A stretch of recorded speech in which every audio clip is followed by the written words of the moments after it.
بسم اللہ الرحمن الرحیم۔ Welcome to Urooj voice centre. تمام ویڈیو اپڈیٹس کے لیے میرے چینل کو سبسکرائب کیجیے اور بیل نوٹیفیکیشن کو آن کر دیں تاکہ آپ کو ملتی رہیں دلچسپ اور بہترین کہانیاں۔ اس روز ابھی سورج ترقی کی سیڑھیاں چڑھنا ہی شروع ہوا تھا کہ انٹر کام کے بزر نے صدیق صاحب اور بیگم صدیق کو چونکا دیا۔ یہ تو کھلا طبلِ جنگ تھا۔ مالک مکان صفیہ بیگم گویا نیچے والی منزل میں طلوع ہونے ہی والی تھی۔ بیگم صدیق نے ناشتے سے ہاتھ روک لیا۔ اب مزید کھانا بیکار تھا۔ صدیق صاحب البتہ ایک اور سلائس پر مکھن لگا رہے تھے۔ بیگم کو ہاتھ کھینچتا دیکھ کر بولے، بیگم بھرپور ناشتہ کرو گی تو صفیہ بیگم کا مقابلہ کر سکو گی۔ آخر وہ آپ کے مقابلے میں جسمانی اور ذہنی دونوں صورتوں میں برتر ہیں۔ صدیق صاحب پر مذاق لہجے میں بولے، چھوڑیے جی۔ بیگم صدیق چڑ گئیں۔ آپ کی اسی متانت اور میانہ روی نے آپ کی مالک مکان کو تندخو اور بے ادب بنا دیا ہے۔ وہ اس انداز میں بات کرتی ہیں جیسے ہمیں سائبیریا کی برف سے بے یار و مددگار اٹھا کر لائی ہوں اور اپنے اس ڈربے نما مکان میں پناہ دے کر ہم پر احسان جتا رہی ہوں۔ بیگم صدیق نے رات ہی ٹی وی پر سائبیریا کے بارے میں ہی ڈاکومنٹری دیکھی تھی۔ اب انہیں یہ مت بتا دینا ورنہ وہ آپ کو سائبیریا سے یہاں تک لانے کا کرایہ بھی وصول کر لیں گی۔ صدیق صاحب نے پھر سے چھیڑا، آخر وہ اتنی دولت جمع کر کے کرے گی کیا؟ 3 مکان کرائے پر چڑھتے ہیں اور دکانیں الگ، اکلوتی جان ہے لیکن ہوس زر۔ بیگم صدیق کی چتون سکڑ گئی۔ ہوس زر کی کوئی حد نہیں ہوتی بیگم۔ صدیق صاحب من سنجیدہ ہو گئے، آخر ہمارے بیٹے انجم صدیق کو اتنی دولت جمع کرنے کی کیا ضرورت ہے؟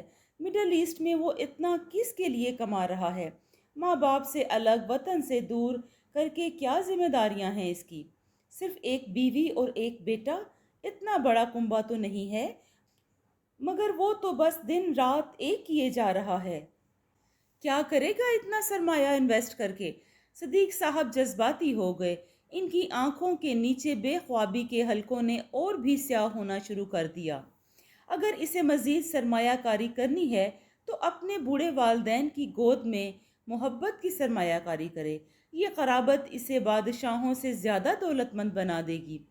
صدیق صاحب کی آواز لرزنے لگی اور ان کی آنکھیں نمناک ہو گئیں۔ بیگم صدیق نے تڑپ کر ان کا ہاتھ پکڑ لیا۔ آپ غم کیوں کرتے ہیں انجم؟ شہر کے سب سے پوش علاقے میں ہمارے لیے ہی تو گھر بنوا رہا ہے۔ کوٹھی مکمل ہوتے ہی وہ بھی اپنی فیملی کے ساتھ پاکستان آ جائے گا، پھر ہم سب ایک ہی جگہ رہیں گے۔ کیا اس نے ایسا نہیں کہا ہے؟ کیا اس نے ہمارے لیے ہی اپنی بے چینیوں کا اظہار نہیں کیا؟ کیا آپ سے اتنا سنگ دل سمجھتے ہیں؟ بیگم صدیق نے میاں کی آنکھوں میں آنکھیں گاڑ دیں۔ انہوں نے کچھ نہیں کہا، اپنے اندر کے غم سے باتیں کرنے لگے۔ بیگم صدیق بھی سیڑھیوں پر چڑھ کر صفیہ بیگم کی دھمک سے سنبھل گئی تھیں۔ صفیہ بیگم اپنی دھماکہ خیز آمد کی اطلاع انٹر کام پر اپنے بزر سے پہلے ہی دے چکی تھی۔ صدیق صاحب اٹھ کر کمرے میں چلے گئے۔ صفیہ بیگم نے کرسی پر بیٹھتے ہی پہلے تو صدیق صاحب کے ناشتے کی تعریف کی۔ ماشاءاللہ، کافی متوازن ناشتہ کرتے ہیں آپ دونوں۔ انڈے، مکھن، جیم، سلائس، پراٹھے، ملائی، واہ واہ! صفیہ بیگم نے میز پر نظریں جماتے ہوئے کہا۔ بیگم صدیق بیچ میں بولی، آج کیسے تکلیف کی صفیہ بیگم؟ ابھی تو کرایہ دینے میں 1 ہفتہ باقی ہے۔ میں ماہانہ کرائے کا تقاضا کرنے نہیں آئی، میں یہ بتانے آئی ہوں کہ اگلے مہینے سے کرایہ بڑھا رہی ہوں، 100 روپے زیادہ۔ مگر کیوں؟ کیا آپ نے اس مکان میں باغ لگوا دیے ہیں؟ بیگم صدیق نے چمک کر کہا، دنیا بھر میں کرائے بڑھ گئے ہیں، 100 روپے میں نے بھی بڑھا دیے تو کیا ہو گیا؟ صفیہ بیگم نے آنکھیں مٹکائیں، دنیا بھر میں معیار بھی بڑھ گئے ہیں۔ صفیہ بیگم، تم نے تو مدت ہوئی اس کوٹھڑی کو چھوا تک نہیں کہ کہیں بھربھری ہو کر چٹک ہی نہ جائے۔ بیگم صدیق نے ترکی با ترکی جواب دیا، اگر تمہیں یہ کوٹھڑی پسند نہیں تو کہیں اور کرائے پر اٹھ جاؤ، مجھے کیا کمی ہے کرائے داروں کی؟ صفیہ بیگم نے پہلو بدلا، ارے ہمارا گھر بننے کی دیر ہے، फिर हम किसी कराए वराए के मकानों के मोहताज नहीं रहेंगे। बेगम सदीक एतमाद से बोली। सफिया बेगम ने अपना गोलगप्पा मुंह बंद कर लिया। इससे तो इनकार नहीं था कि बेगम सिद्दीक का बेटा रिहायशी कॉलोनी में एक धांसू किस्म की कोठी बनवा रहा था, जिसकी डिजाइनिंग पूरे शहर में सबसे मुनफरिद थी। अच्छा अच्छा, मुझे गर्मा गर्म एक कप चाय पिलाएं, सफिया बेगम ने खशमगी होकर कहा। बेगम सदीक अंदर से एक और उम्दा चाय का कप पिरच लाई और सफिया बेगम को चाय बनाकर दी। सिद्दीक साहब अचानक जंग बंद होने की खुशबू सूंघते हुए दालान में आए तो जंगजू कुव्वतें खामोशी से चाय पीने में मसरूफ थीं। वो खैरियत देखकर अंदर चले गए। सिद्दीक साहब और बेगम सिद्दीक दोनों रिटायर्ड सरकारी मुलाजिम थे। सिद्दीक साहब सीनियर अकाउंटेंट्स ऑफिसर और बेगम सिद्दीक एक स्कूल की हेडमिस्ट्रेस के ओहदे से चंद साल पहले रिटायर्ड हुई थी। दोनों ने जिंदगी भर की कमाई में सिर्फ एक चीज़ बनाई थी और वो उनकी इकलौती औलाद अंजुम सिद्दीक का बिजनेस कैरियर था।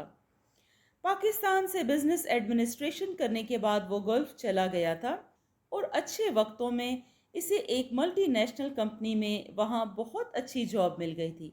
सिद्दीक साहब और बेगम सिद्दीक अपनी अपनी मुलाजमतों के 30 सालों में एक ज़ाती घर भी नहीं बना सके थे और इनका बेटा 2 साल के अरसे में गोल्फ में ज़ाती अपार्टमेंट बनाने के अलावा कई कारोबारी कंपनियों में भी शराकतदार हो चुका था।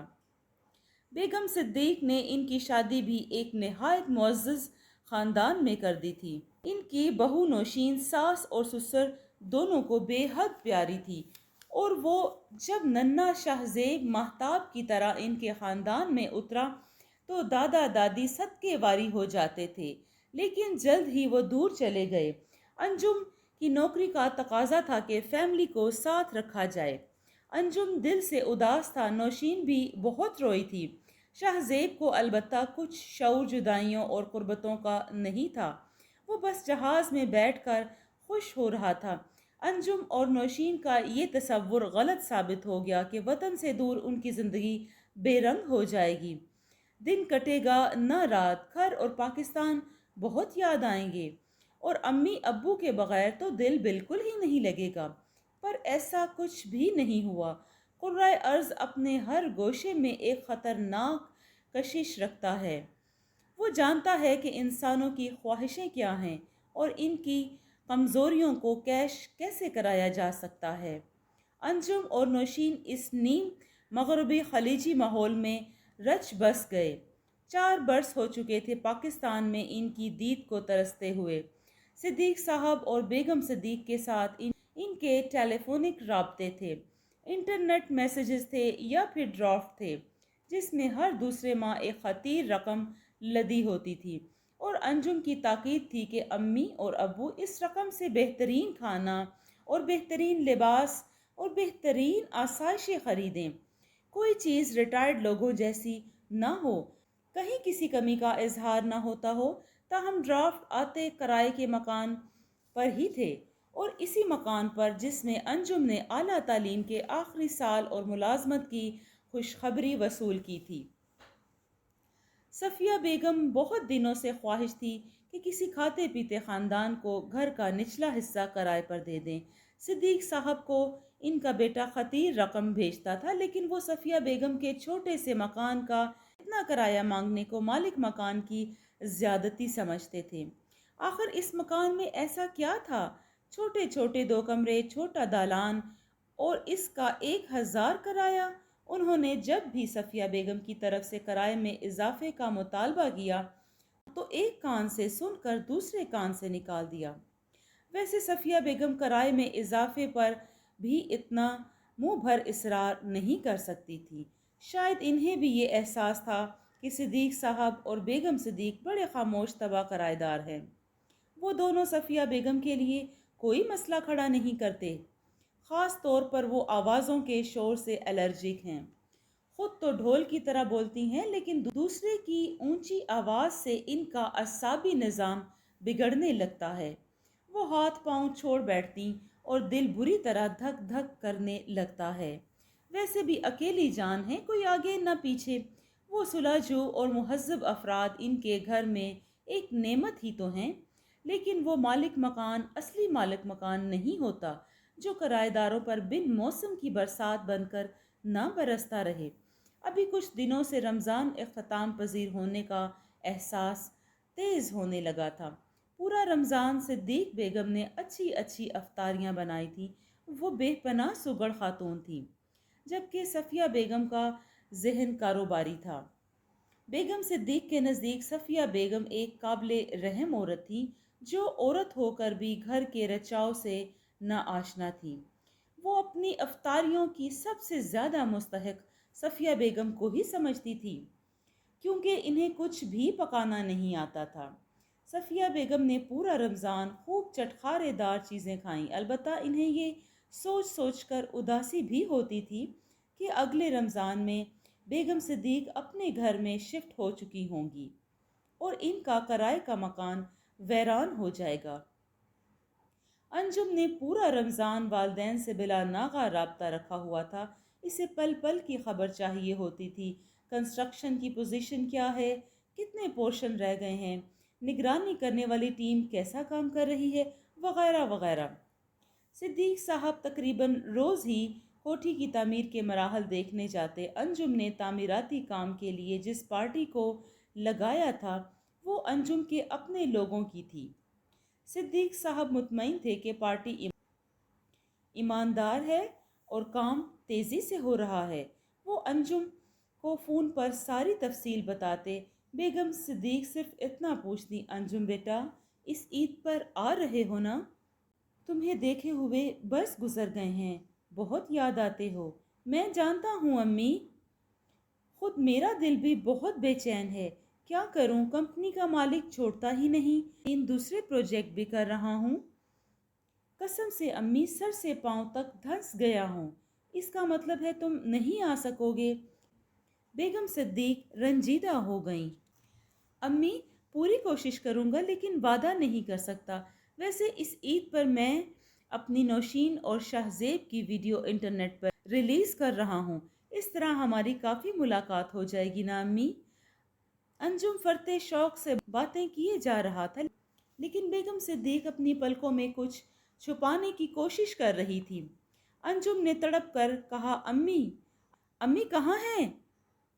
तो बेगम सिद्दीक ज़रा संभल गई। तुम लोग भी तो ईद पर अकेले ही होगे, कैसे गुजारोगे ईद का दिन? वो दुख से बोली, अम्मी, दरअसल इस मर्तबा नौशीन के घर वाले भी गल्फ में हैं। इस तरह तन्हाई कुछ कम हो जाएगी। नौशीन के घर वालों से तो नौशीन की तन्हाई दूर होगी, तुम्हारी तन्हाई कौन दूर करेगा अंजुम? नौशीन ने तो माँ बाप की मोहब्बत में इन्हें पास बुला लिया, और तुमने? बेगम सिद्दीक बर्दाश्त न कर सकी। अंजुम चुप का चुप रह गया। आई एम सॉरी अम्मी, आपको दुख पहुंचा। मेरा वादा है अगली ईद पर सारा बिजनेस वाइंड अप करके आपके पास ही आ जाऊंगा। फिर हम सब इकट्ठे रहेंगे अपने ज़ाती घर में, ठीक है ना अम्मी? बेगम सिद्दीक एकदम खिल गईं। खुदा करे वो दिन आए। उन्होंने दिल से दुआ की। सिद्दीक साहब ने भी दुआ में भरपूर शिरकत की। एक साल के अंदर अंदर हमारा ख़ानदान एक जगह आबाद हो जाएगा इंशाअल्लाह, और हम इस खुशी से आशना हो सकेंगे कि ज़िंदगी अपनों की क़ुर्बत का दूसरा नाम है। दोनों आने वाले खुशगवार दिनों के तसव्वुर में सरशार होते रहे। ईद का दिन आ गया। सिद्दीक साहब और बेगम सिद्दीक ने बेटे और बहू के तसव्वुर में कितनी चीज़ें बना ली थीं। शीर खुरमा, अखरोटों का हलवा, चाट, दही भल्ले, मसालेदार चने और जाने क्या क्या। खुशी में ये आखिरी ईद वो इनके साथ मनाएंगी। सफ़िया बेगम आज कुछ भी कहना नहीं चाहती थी, फिर भी बेगम सिद्दीक का बहुत ही खुशगवार मूड देखकर कारोबारी लहजे पर आ गई। बेगम सिद्दीक, जाते जाते इस किराए की मकान को कोई तोहफा ही दे जाओ। आखिर कई बरस गुजारे हैं आपने यहाँ। क्या मतलब? बेगम सिद्दीक शीर खुरमा निकालते निकालते रुक गईं। इसे डिस्टेंपर ही करा दें, पानी की मोटर वैसे भी मेरी ही चलती रही है। सफ़िया बेगम ने नज़रें चुराते हुए कहा, तो किराया कौन लेता रहा है मोटर का? बेगम सिद्दीक चमक गईं। सफिया बेगम ने चुप रहने में ही आफियत जानी और अशियाए खुर्दनोश पर टूट पड़ी। अगले 2 माह के अंदर सिद्दीक साहब और बेगम सिद्दीक अपने खूबसूरत घर में शिफ्ट हो गए। घर क्या था? एक कसर था, एक महल था। घर में आसाइश और आराइश के बेहद नफीस और कीमती सामान आ चुका था। बिल्कुल नए डिज़ाइन का टेलीफोन सेट, इंटरनेट केबल, हिफाजत का जदीद अलार्मिंग सिस्टम, मेडिकल बॉक्सेस, फ़िज़ाई आलूदगी से बचाव के लिए ब्रीदिंग बैग्स वगैरह। सिद्दीक साहब और बेगम सिद्दीक हैरान हैरान रह गए। और फिर इतने बड़े घर के बाहर सिद्दीक साहब के नाम की तख्ती। क्या कभी किराए के मकानों के बाहर अपने नाम की मलकियती तख्ती लगाई जा सकती है? सिद्दीक साहब बेहद खुश थे। अंजुम की आमद के इंतज़ार में सिद्दीक और बेगम सिद्दीक को जैसे मसरूर कर दिया था। वो अपना बिजनेस वाइंड अप करके वतन वापस आ रहा था, अपने माँ बाप के पास। ईद फिर करीब आ रही थी। ईद कुर्बान पर एक फर्मा बरदार बेटा बाप के पास खड़ा होगा। सिद्दीक साहब जज्बाती हो गए, लेकिन रिवायत पूरी करने की तौफीक हर बेटे को कहाँ होती है। हस्बे साबिक अंजुम ने फ़ोन पर बताया कि इसका कारोबार ना चाहते हुए भी बढ़ता जा रहा है। ईदैन पर कारोबारी कंपनियां अरूज पर होती हैं। वैसे ये बड़ी खुशी की बात है कि आप दोनों ये ईद किराए के मकान में नहीं बल्कि अपने घर में गुजार रहे हैं। अम्मी, बेगम सिद्दीक ने फ़ोन सुना। उन्होंने कोई रद्द अमल नहीं दिया। फ़ोन का बकिया हिस्सा सिद्दीक साहब को सुनने के लिए दे दिया। बेगम सिद्दीक ने खामोशी से दूसरे फ़ोन का रिसीवर उठाया और सफ़िया बेगम के घर का नंबर मिलाने लगी। हेलो सफ़िया बेगम, मैं बेगम सिद्दीक बात कर रही हूँ। हम ईद कुर्बान अपने किराए के मकान में आपके साथ गुजारेंगे। सफ़िया बेगम, आप हमारा इंतज़ार कीजिएगा। जी कारीन, आपको ये कहानी कैसी लगी? अगर आपको ये कहानी अच्छी लगी है तो इसको ज़रूर लाइक और शेयर कीजिएगा और कमेंट में अपनी राय का इजहार दीजिए।